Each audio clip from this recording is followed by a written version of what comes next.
After the Wyoming Republican Party voted to no longer recognize Representative Liz Cheney as a Republican due to her speaking out against the former president for the big lie, one GOP insider in the state argued that the attacks on one of the state's biggest political families were falling flat. CNN's John Berman interviewed Dr. Joe McGinley, a Casper, Wyoming physician who formerly chaired his county's GOP and is a Republican Party state committeeman who voted against the motion. Here's a look at the CNN discussion. You were in the room where it happened, this vote to no longer consider Liz Cheney a Republican. You voted against it. Tell us what happened. Yeah, that's correct. Good morning, everyone. I was there at the meeting, and, I was just surprised this topic came up again. As you recall, the State Central Committee voted to censure Representative Cheney several months ago.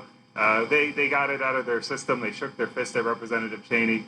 I thought that was a finished topic at that point. However, the state party the leadership is somewhat irrelevant at this point and felt the need to bring the topic back up again, to my surprise.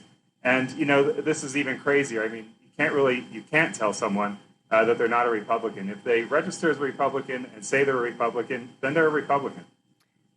You wrote in an op-ed, the extremism we are currently witnessing in the Wyoming Republican Party is the result of apathy. True Wyoming Republicans are currently sitting on the sidelines, too disgusted and embarrassed to participate. What do you mean? Yeah, that's correct. Without using a catchphrase, there is a real silent majority here in Wyoming, and they're true conservatives. They believe in ethics and morals. They believe in humility. They don't want to come up and express their opinion, everyone. They go to the voting, they go to the polls. That's where they express their opinion.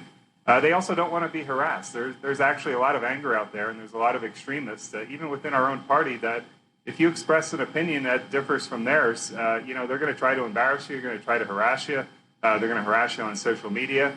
You might even get censured by the state party for speaking out. So there really is a silent majority of good Republicans here in Wyoming that still believe in morals and ethics. You think people are afraid? Yeah, absolutely. Again, a lot of people have jobs, they have families, they have private lives, and they don't want to be put in the spotlight for a political opinion. They're afraid to speak out. They will express their opinion when it comes to the polls. McGinley later noted that right now in Congress, Cheney is ironically one of, if not the most conservative voting member of the House. When President Trump was in office, Cheney voted along with President Trump more than most of the individuals that are currently attacking her. So those type of facts don't really get brought up very often because they're not convenient to the agenda, he said. Thank you for watching. Please be sure to visit us at rawstory.com. And if you'd like to see more of the Raw Report, please like and subscribe. And join others who like their news raw too.